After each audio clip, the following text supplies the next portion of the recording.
if your CX program is best described as a function for reporting insights, then I think there's an AI threat. Conversely, if your CX program is best described as a value stream for change, improvement, and increasing customer value, then you're probably okay.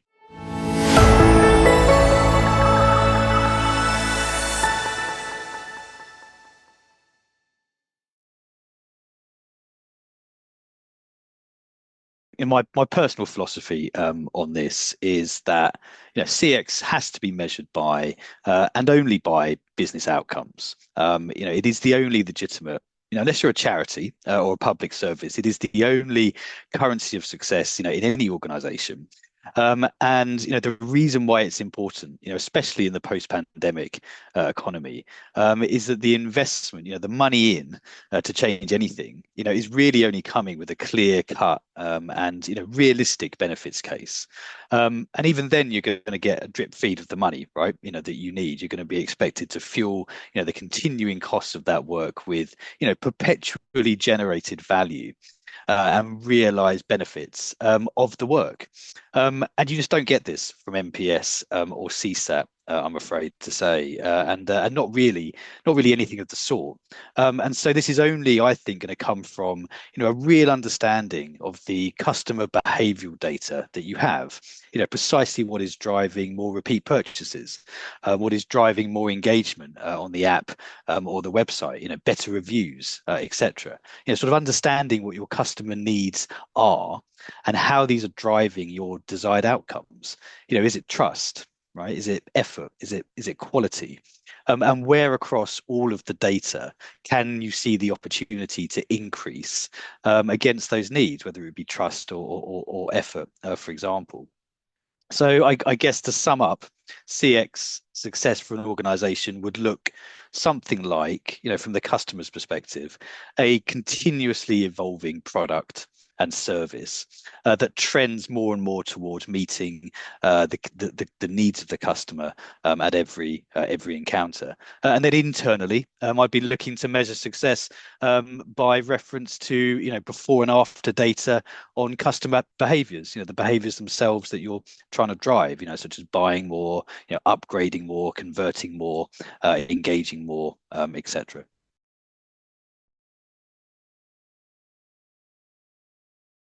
I think the biggest benefits I've seen have really been from transforming away from what I would call legacy survey-based frameworks, which have a lagging impact on the business, and instead towards CX being a value stream, if you like, for the business.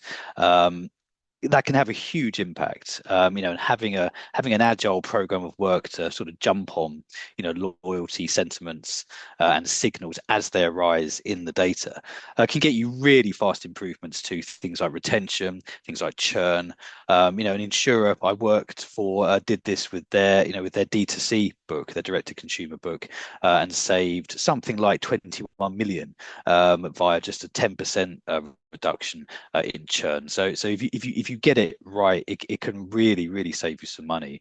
And in fact, the same principle of sort of customer proactivity, sort of also applies to customer contact as well. So CSAT, for example, will tell you what 10% of your transactions were about a few days ago, but analyzing all of your calls, all of your web chats, all of your emails, for negative sentiments, will tell you today in real time, and it'll give you a hit list really of customers who are going to be churning in the future.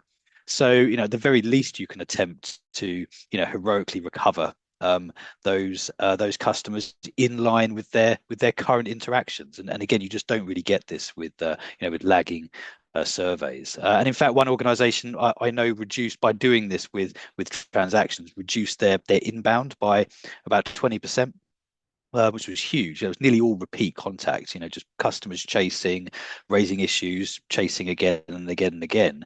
By getting to the heart of the issue to begin with, you cut that sort of tail of failure within the case that generates so much repeat contact. And the same efforts then reduce your complaints as well. So about a 50% reduction in service-related complaints. And it might not sound very much, but these are expensive processes, and so at scale, these are some pretty big numbers.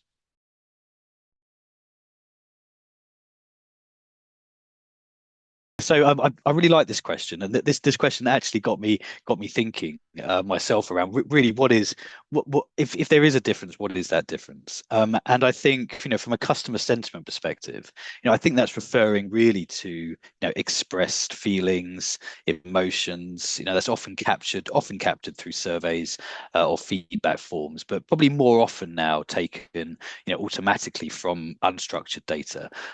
Data such as telephone calls, web chats, online reviews, what have you. So these offer us a far richer source of intel on what customers are thinking and feeling. So understanding those sentiments is really valuable. The signal, I think, is the behavioral data. So what I was talking about earlier, what is the data? What is the behavior that we're trying to change? Is it more repeat purchases? Is it changing the purchasing pattern? Is it churn rates, engagement metrics, or what have you? So really just a measure against the value driver, if you like, as distinct from the sentiment at the time. And so, and this was the interesting bit for me. To what extent does that then drive the change? And so I think the signals is where the business case is, right? And for whatever size project, frankly, whatever behavioral changes you're trying to drive in your customers, measure the behavior and show how that then converts to the value in the organization. And then how does the realization of those benefits drive the investment case forward? So I think business cases in the signals, but actually then from a human-centered design perspective, once you have funding, once you have a framework for investing in change and improvement, I think that's when the sentiments then become relevant to change. How do we design the process to solve for the sentiments that we want, which drive the business outcomes that we're targeting?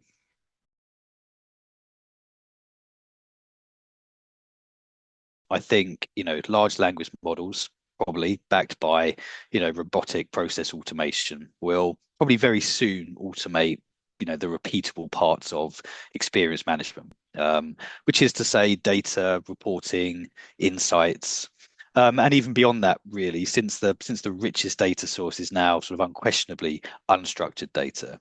I suspect that survey programs will also be probably much simpler and also automated in the future, wherever they are not already. And I think this poses a real threat, frankly, to traditional CX teams, if I'm being honest. Not least because most of the CX programs I've ever come across have been survey and reporting functions primarily, and haven't really stepped into the domain of sort of business change or transformation.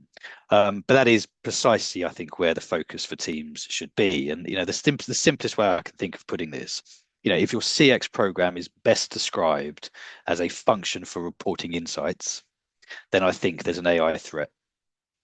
Conversely, if your CX program is best described as a value stream for change, improvement, and increasing customer value, then you're probably okay.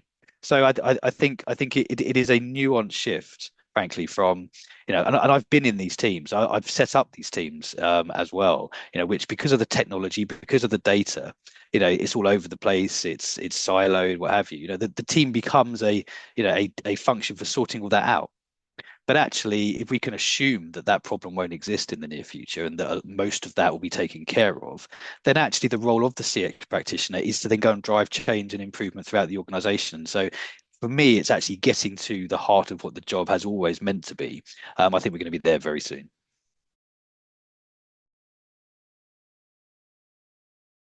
I think this is a great question. I think, and also think noise is a very good way of describing, a lot of what we're seeing in the vendor space at the moment. As you know, I've worked on both sides of this fence as an enterprise buyer and CX program owner, and then more recently as a consultant for a CX tech firm. And so I've gamekeeper turned poacher, so to speak.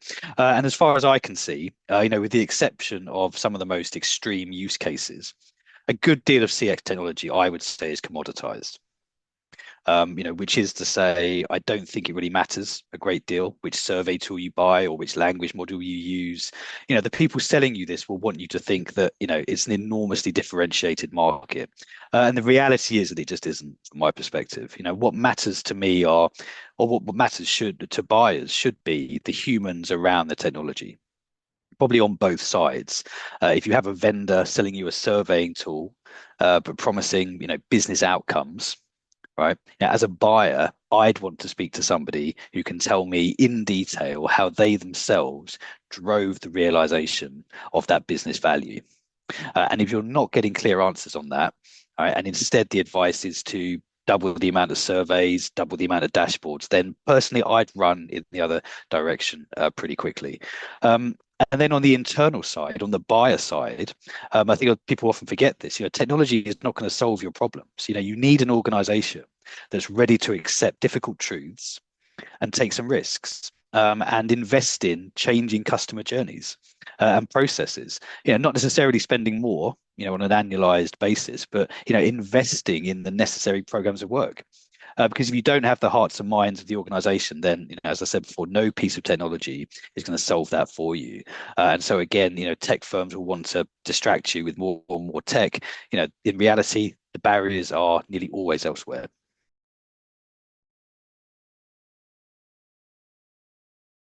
I do have mixed emotions about NPS, or what I would now refer to as legacy CX. And so I think probably digging a bit deeper is needed. I encountered NPS for the first time about 15 years ago. I was working for a very large global health insurer. I didn't have an insights role at the time. I had a very operational role, actually, and I saw a wave of customer centricity in the organisation come from the new, well invested NPS program. And it was like a breath of fresh air. For the first time, organizations were, starting to think about sort of customer outcomes, in the same breath as, revenue and growth and efficiency targets, right? They were appearing on the same sort of dashboards. And it didn't take very long before that's starting to sort of emanate into reward as well. So, management bonus schemes, individual scorecards, even long-term incentive schemes started having sort of 10, 20, 30% of these programs dedicated solely to NPS. So and so therefore, quite rightly, NPS gains momentum, and it's a staple today. It's a celebrity metric today, for those reasons, and quite rightly. So that's sort of where the good news ends, I'm afraid, because I think is a metric, as I've just said, which has had most success driving cultural change. And when we said earlier that when we're talking about investing in technology, what is a prerequisite? Well, a prerequisite is that you have an organization that's ready and willing to change, that is culturally ready to adopt customer feedback as the first and primary piece of intel. And so the cultural work has been done, essentially. So if you're buying a CX program for the first time at the moment, or if you're looking to reinvest, I think, really ask yourself whether NPS has delivered beyond the cultural. Has it delivered growth? Has it delivered innovation itself? Has it delivered, agile change and improvement where you can track the value from? And if the answer to that is sort of no, then I think that answers the question: is it now doing more harm than good? And what should we replace it with? Well, in terms of what we should replace it with, if we must rely on a single customer survey metric, then I've found customer effort to be a lot more useful. We know it correlates more to loyalty and advocacy, certainly more than CSAT, and actually now higher than NPS. And it's not hard to see why, right? In an increasingly digitized marketplace, if you imagine the brands that we all engage with as customers ourselves, right, what truly makes these brands sticky for us, at the forefront of that is ease of use, right, and the speed at which I can convert, a thought to do something into a state where the task is completed. Right? And you can look no further than Amazon for this, for example. The one click purchase is a perfect example of reducing customer effort to drive market leading preference against competitors, but also drive up revenue per customer, all by making something easier. And there's a trade-off there. I imagine there's a risk element. I imagine Amazon perhaps have to absorb some of the costs of, or that they didn't have enough money in their bank. The transaction eventually got rejected. It was fraudulent. There probably is an offset of, well, this is riskier. It's going to cost us some more money. But Amazon understood the value of the effort. They understood the value of reducing that effort for all the benefits I've just described. And because they understand it, they can then judge what level of risk that they can accept within the process. So, a way, if we must use a survey metric, then if we're going to say make it customer effort and not, would you recommend this to your mother? And it also gives us a truly useful metric internally. If you have human-centered design functions, or design thinking teams, user experience teams, then the value of that number when you've asked the customer, how easy was this? Is just immeasurably valuable compared to any of the questions that we've spoken about. That would you recommend this to family, friends, etc.? Score this 1 out of 9. With customer effort, you can really start to create patterns in your data. Okay, so what does easy look like? What does easy look like within our digital app data, for example? And when you have a feed from the customers of them telling you exactly what easy is, and you can match it to what easy looks like in your data, then you have an investment model for growth through effort.